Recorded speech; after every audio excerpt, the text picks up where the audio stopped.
บายดีท่านพ่อแม่พี่น้องตลอดทานผู้ชมทั้งบ้านที่ฮักแพงทุกท่านขน้อยดรคำพานศิรวงศ์สบายดีพ่อแม่พี่น้องที่ฮักแพงทั้งหลายผู้ข้าชื่อว่าดรธรรมวรรณรินทร์แล้วซ่องมาก็ข้อต่อไปก็คือว่าปัญจจะไสยศาสนานี่ก็ซอกที่อยู่ที่อาศัยเหมาะสมเพราะว่าคันถ้าเฮาอยู่น่ะบอนที่ว่าซุ่มนุมหลายมันนานมันยังอันนี้เพิ่นเน้นน่ะสำหรับครูบาอาจารย์เด้ถ้าไปซอก5บอนที่ว่ามันเหมาะสมคืออยู่ในถ้ำในเหวในป่าในภูนะเพื่อจะได้นั่งสมณธรรมเขาจะสังเกตเห็นแล้วก็ข้อสุดท้ายนี่ขอโทษปน้องอาทิจิตเตจะเอาโยโคนี่ก็พยายามยกจิตตัวเองนี้ให้สูงขึ้นอาทินี่แปลว่ายิงอาทิแปลว่ายิงใหญ่มาเจ้าจิตเตนี่ไม่ขอจิตใจของนี้อาโยโคนี่ไม่ก็ภาคปฏิบัติภาคเพียรคำว่าโยคีโยโคโยคานี่ก็เป็นการปฏิบัติเลยจังสันไม่ว่าไม่ขอว่าจำพวกนี้เขาจะสังเกตว่าโอ้อันนี้เป็นเมนอันนาโอวัตโดยเฉพาะไปครูฝั่งนอกแต่พวกเขานี่แล้วมันเน้นใส่ตัวที่ว่าอัน3ข้อที่บุคคลบ่มาก่อนที่บอกมาเมื่อก่อนนะบ่เรื่องตัวที่ว่าบ่ทั้งบาปทั้งส่วนแม่นบอกว่า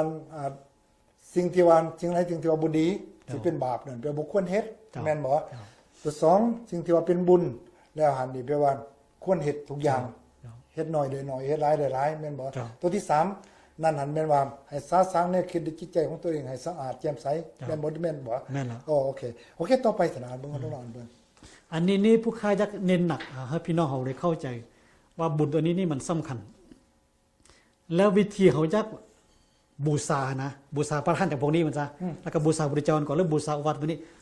ถ้าเขาเป็นผู้ที่แน่นแก่ในศาสนาพุทธก็เขาต้องซอก5เวลาไปรักษาศีลอุโบสถเลยอยู่ในตอนนี้นี่หมายความบุญเดือน3นี่พวกเฮาควรที่ว่าจะไปรักษาศีลอุโบสถคำว่ารักษาศีลอุโบสถนี่หมายความว่าแนวใดหมายความว่าเขาสมถานเนคขมะสมถานเนคขมะคำว่าเนคขมะแปลว่า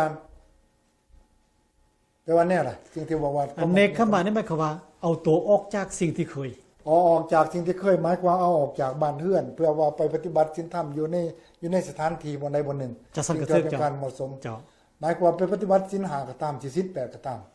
บ่ศีลอุโบสถนี่เพิ่นเน้นหนักเอาศีล8เป็นหลักเป็นมาอันนี้หนักกับศีล8คำว่าศีล8ก็แสดงว่ากายจะหาน้อยนึงแม่นบ่กายจะหา3ตัวแม่นบ่เจ้าโอเคฉะนั้นแล้วก็เป็นความจริงมันในการจะหา3มันเป็น4ตัวได้เพราะว่าข้อที่3มันเปลี่ยนเลยเข้าใจเดี๋ยวแต่ว่าโอเคไว้ข้อที่3เปลี่ยนแปลว่าเป็น4แต่ว่าเฮาตัดออกตัวนึงก็แปลว่ายังเหลืออยู่3ของเก่า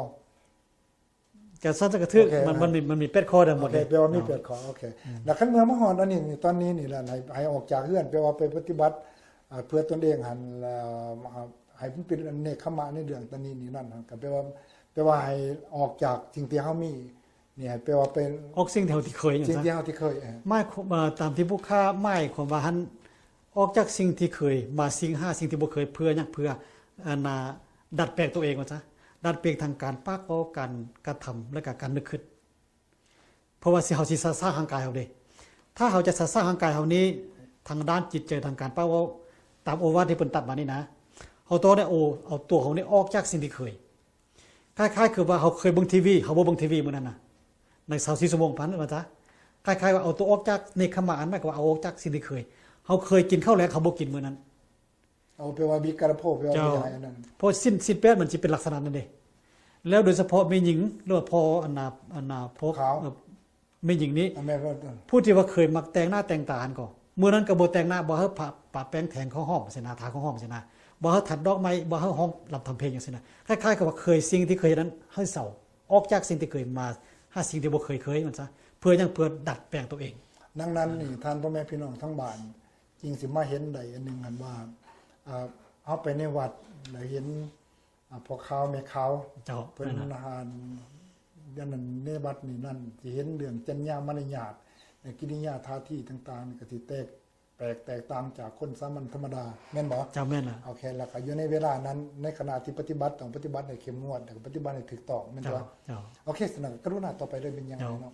เพราะว่าเวลาของเฮานี่ก็กระชั้นชิดมากสูงมากพอควรนี่เพราะอย่างที่จะให้ท่านพ่อแม่พี่น้องทั้งบ้านได้อันนี้นี่เขาตื้อมีกรุณาเลยเจ้าพวกข้าอยากเน้นให้พี่น้องเฮาเข้าใจว่าคืออุวัตถปฏิโมนี่ก็เป็นอย่างเพิ่นจึงตั้งข้อว่าสภาพปัสสะอาการในก่อนหมู่ แล้วต่อมาจะเป็นกุศลต่อมาจะค่อยมาสร้างจิตใจนี่ก็เพราะว่าครูบาอาจารย์ผู้เพิ่นแตกสร้างธรรมะแต่ก่อนเพิ่นบอกผู้ข้าฟังว่า คนเอาผู้หนึงจะทำความดีนะจะต้องละชั่วซะก่อนเพิ่นว่า อ๋อ จังซั่นพระเจ้าเพิ่นว่าอย่าเฮ็ดความชั่วเพิ่นหันละความชั่วซะก่อนเด้ โอ้ให้ละก่อนเนาะแม่น เจ้า บ่ หันละสภาพประสากันไม่ก่อน สภาพ หันละความชั่วซะก่อน แล้วจึงค่อยมาประกอบความดีคันถ้าเฮาบ่ละความชั่วเฮามาประกอบดีนี้ความดีเฮามันกับดังพลอย แสดงถึงเขามันปนกัน เจ้า มันปนกัน เจ้า โอเค นะด้วยเหตุนี้ก็หมายความว่ามันพ่อแม่เฮาจึงเลยนิยมผู้ที่มีศรัทธาแห่งกาก็จึงเลยพยายามยกเอาตัวออกจากเฮือนไปอยู่วัดรถบดข้าวเป็นพ่อข้าวคืออัญญาพานบ่พานบานก็เป็นพ่อข้าวเป็นแม่ข้าวเพื่อจะได้เฮ็ดสภาพประสากันนี้ให้มันครบวงจรเพราะการไปอยู่หันเฮาสิได้เฮ็ดสิ่งที่มันสร้างจิตใจเฮาแท้เด้บ่จิตใจเฮาเคยอันน่ะเบิ่งทีวีมันยั่วยวนจิตใจบ้านให้ก็ให้บ้านหัวของเขานี่เฮาสิเว้นทีวีเฮาสิบ่ได้เบิ่งทีวีมันซะอันน่ะคล้ายๆกับว่าเฮาออกจากสิ่งที่เคยไปหาสิ่งที่บ่เคยมันซะ ในบาดเดียนนี้นี่หมายความมาฮอดตัวนี้นี่เพราะว่ามันอยู่ในระยะเดือน3นี่แปลว่ายาวพอสมควรแม่นบ่ทานพ่อแม่พี่น้องทั้งบ้านแม่นบ่โอเคแล้วมาฮอดตอนนี้นี่อยากจะให้ทานพ่อแม่พี่น้องของเฮานี่อดใจหน่อยนึงแต่ว่าก่อนที่จะอดใจนี่ก็ดื่มน้ำเย็นพี่น้องเอาของหวานมาอันนี้นี่ขึ้นมาเพราะว่าทานทั้งวันดรทั้งวันเนี่ยเพิ่นคันเพิ่นบอกเรื่องตัวนี้มาเพิ่นบอกเพิ่นคั่นแขวหลายแล้วอยากจะว่ามีโอกาสได้มา